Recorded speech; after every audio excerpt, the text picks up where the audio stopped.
आज मैं लेकर के आई हूँ एकदम ढाबा स्टाइल देसी तरीके का सरसों का साग बनाने का तरीका। और इसके साथ खाने के लिए मकई की रोटी, जो दोनों का कॉम्बिनेशन बहुत ही सटीक बैठता है और ये विंटर में तो बहुत ही लोग पसंद करते हैं। तो चलिए देख लेते हैं कि इस रेसिपी को मैंने कैसे बनाया है। तो नमस्कार दोस्तों, इसके लिए मैंने 500 ग्राम सरसों ले लिया हुआ है, जो कि ताज़ी ताज़ी बिल्कुल है। इसके साथ मैंने सोआ ले लिया है, मेथी ले लिया है, बथुआ ले लिया है, पालक ले लिया है। तो सबसे पहले सभी चीज़ों को मैंने डंठल निकाल लिया है और चलिए सबसे पहले हम इनके बारीक चॉप कर लेते हैं। तो सब जो सरसों होता है तो इसका मोटा डंठल होता है, तो इसको तो हम सबसे पहले साइड कर लेंगे, क्योंकि ये पत्ते से ही ज़्यादा बनता है, नहीं तो ये बहुत कड़वाहट लगने लगेगा। और सभी सागों को हमने मिक्स किया है तो कड़वाहट बिल्कुल नहीं लगेगी। इस तरह से मैंने बारीक सरसों काट लिया हुआ है, पालक, बथुआ, मेथी, इन सभी चीज़ों को काट के अच्छे से वॉश कर लिया था 3 से 4 पानी। आप जब भी वॉश करें कई पानी करें। तो मैं इसको प्रेशर कुकर में बना रही हूँ, तो प्रेशर कुकर में सबसे पहले चूल्हे पर मैंने चढ़ा दिया था और सारे साग को इसमें डाल देंगे। साग थोड़ा ज़्यादा ही बनाना चाहिए, ज़्यादा ही क्वांटिटी में, और इसको 3 से 4 दिन तो आराम से चले जाते हैं। तो मैंने रख दिया था, पूरा नहीं हटा है, लेकिन थोड़ा थोड़ा जैसे जैसे गलेगा तो उसमें हम डालते जाएंगे। तो मैंने लहसुन, अदरक, नमक, हरी मिर्च सब डाल करके इकट्ठे रख दिया है और इसको 2 विशल आने देंगे।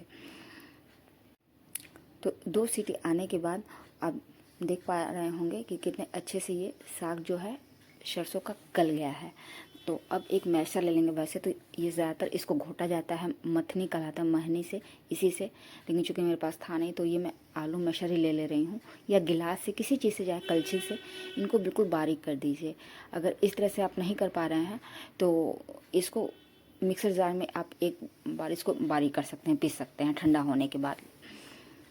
और इस तरह से मैंने बिल्कुल इसको अच्छे से बारीक कर लिया हुआ है और इसको फिर से मैंने चूल्हे पे चढ़ा दिया हुआ है। इसको कम से कम 10 मिनट तक मैंने लगातार इसको मथा है, तब ये बिल्कुल बारीक हुए हैं। तो इस तरह से फ्रेंड आप भी बनाइए। साथ में छोटा सा रिक्वेस्ट फ्रेंड, चैनल पर नया है तो प्लीज़ वीडियो को लाइक शेयर करना ना भूलें। और इसी के साथ मैं 1 चम्मच इसमें मकई का आटा डाल दूँगी, 2 चम्मच। और अब कलछी ले लेंगे और कलछी से इसको लगातार हम, जिस तरह से कोई चीज़ फेंटा जाता है उसी तरह से हम इसको लगातार गोल गोल घुमाते हुए इसको चलाएंगे। तो मैं 2 चम्मच ही मकई का आटा डाली हूँ, ज़्यादा ना डालें, नहीं तो मकई का स्वाद ज़्यादा आएगा, साग का नहीं आएगा। तो इनको अच्छे से हम चला लेंगे और ये बिल्कुल परफेक्ट तरीके से बन गया है साग। आप चाहें अगर और गीला करना चाहें तो इसमें थोड़ा सा पानी डाल सकते हैं, लेकिन इस तरह से ये साग बहुत ही अच्छे लगते हैं। और अब इसको अब चूल्हे पे मैंने एक कढ़ाई चढ़ा दिया हुआ है और इसमें सरसों का तेल डाल देंगे। आप चाहें तो घी बटर का यूज़ कर सकते हैं साग को तड़का देने के लिए। तो मैं सरसों का तेल डाली हूँ और गर्म हो गया है। इसके बाद मैं थोड़ा सा पंचफोरन डाल दी हूँ। तड़कने के बाद लहसुन डाल दूँगी। आप लहसुन अपने हिसाब से ज़्यादा डालें, क्योंकि लहसुन से ही साग का स्वाद आता है। और इसके बाद एक चॉप किया हुआ बारीक प्याज मैंने डाल दिया हुआ है, साथ में एक कटी हुई हरी मिर्च डाल दिया है। इन सबको अच्छे से भून लेंगे। भूनने में मुश्किल से 1 से 1.5 मिनट का टाइम लगता है। और अब इसमें बारीक चॉप किया हुआ टमाटर डालें। आपकी इच्छा अनुसार, ऑप्शनल है, आप चाहें तो डालें या अन्यथा ना डालें। इसको भी हम 2 से 3 मिनट भून लेंगे। इससे इनका स्वाद जो है बहुत ही खिला खिला और अच्छा आता है। ढाबे और रेस्टोरेंट वगैरह में इसी तरह से बनाया जाता है। तो अब अच्छे से भुन गए हैं टमाटर प्याज। आप चाहें तो यहाँ सूखे मसाले का भी यूज़ कर सकते हैं, जैसे धनिया पाउडर, हल्दी पाउडर, ये सब चीज़ें, मिर्च मसाला, लेकिन साग का स्वाद तो ऐसे ही आता है। तो मैंने मसाला इसमें नहीं कोई डाला है। और अब इसमें हम जो साग रखा हुआ था इसको अब इसमें हम डाल देंगे और एक बार फिर से इसको हम चला लेंगे। इनको भी कम से कम 3 से 4 मिनट, आप चाहें तो ढक्कन लगा लगा कर भूनें या ऐसे ही। तो मैंने 3 से 4 मिनट इनको अच्छे से लगातार चलाते हुए कढ़ाई में भूना है और फ्लेम बिल्कुल हाई मैंने रखा हुआ था। तो इस तरह से साग बिल्कुल अच्छे से ये बन गया है। और बारी आती है इसको ऊपर से एक बार तड़के वाला, जो लहसुन का जो तड़का होता है, इसका टच देने के लिए। और साग एकदम देख पा रहे हो एकदम बढ़िया से एकदम गल गए हैं और बिल्कुल एक में ही मिल गए हैं। तो अब लास्ट टाइम इसका तड़का तैयार कर लेते हैं, लास्ट जो टच होता है एक ऊपर से। तो इसके लिए मैंने एक पैन में 1 चम्मच घी डाल दिया है और इसमें कटे हुए बारीक लंबे लहसुन डाल दिए हुए हैं और साथ में थोड़ा सा अदरक और सूखी 1 हरी मिर्च डाल देंगे बड़ा कटा हुआ लंबे में। और इसके बाद 2 से 3 सूखी लाल मिर्च, इनको तड़का लेंगे। इनको भी तड़कने में 1 से 2 मिनट टाइम लगता है। और ये तड़का एकदम तैयार हो गया है, देख पा रहे होंगे। तो अब इसको हम गैस ऑफ कर देंगे और हम जिस बर्तन में हमने साग रखा हुआ है इसके ऊपर हम डाल देंगे फ़ौरन को। और देख पा रहे होंगे कि कितना देखने में डिलीशियस लग रहा है। दूसरी तरफ हम एक परात ले लेंगे और इसमें 1 कटोरी मकई का आटा ले लेंगे। और भगोने में इसका आटा गूँथने के लिए हमेशा हॉट वाटर का ही इस्तेमाल करें। पानी एकदम बहुत तेज़ गर्म होना चाहिए। तो मैंने भगोने में पानी रख दिया था गर्म होने के लिए, पानी गर्म हो गया है। तो अब थाली में थोड़ा सा बीच में गहरा कर दें और इसके बाद थोड़ा थोड़ा पानी डाल करके हम आटा लगा लेंगे।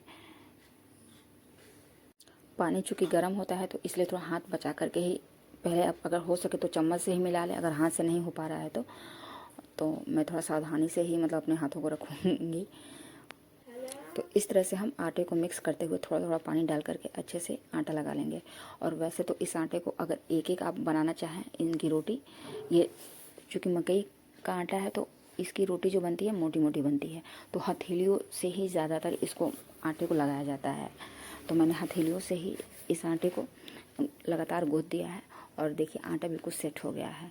तो 5 मिनट के लिए मैंने रख दिया था। और अब इसमें से एक रोटी से थोड़ी बड़ी एक लोई ले लेंगे और दोनों हाथों में पानी लगा लेंगे। क्योंकि आप चाहें तो चौकी या बेलन की सहायता से इसको बेल के भी बना सकते हैं, लेकिन मैं हथेली पर ही बना रही हूँ। तो इस तरह से देखिए अब बहुत अच्छे से ये दोनों हाथों और हथेलियों की हेल्प से मैं इसको लंबा कर रही हूँ और एक दूसरे पर टच करते हुए इनको थोड़ा सा चिपटा कर रही हूँ। ये बहुत आसानी से बन भी जाता है। लिट्टी चूँकि इसी तरह से बनता है गांव में, तो मैं उसी तरह से बना रही हूँ। बिल्कुल देसी तरीका है। और इस तरह से देखिए मैंने एक रोटी बना लिया है और बिल्कुल थोड़ा सा मोटा है। तवा दूसरी तरफ रख दिया था गर्म होने के लिए और तवे पर डाल देंगे। तुरंत नहीं पलटना है इनको, 2 मिनट धीमी आंच पे इनको हम छोड़ देंगे ताकि एक साइड का अच्छे से पक जाए, तभी ये अपने आप निकलेगा। नहीं तो इस तरह से आप करेंगे तो उसी तवे में ही चिपक जाएगा। तो 2 मिनट होने के बाद एक तरह से हो गया था तो मैंने इनको एक चिमटे की हेल्प से इसको मैंने पलट लिया है और दूसरी साइड में भी मैंने 2 मिनट के लिए छोड़ दिया था। इसको हमेशा मोटी रोटी है तो लो फ्लेम पे ही पकाएं, तभी लिट्टी आपकी जो रोटी है मकई की कच्ची नहीं रहेगी।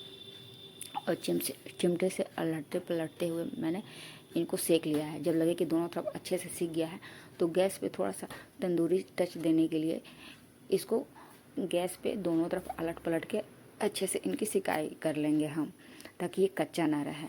तो दोनों तरफ से हमने अच्छे से इसकी सिकाई कर लिया है। साथ में इसको खड़ा करके भी किनारे किनारे का हिस्सा जो होता है कच्चा ना रहे, इसको भी हम लगातार मतलब उसको कर लें।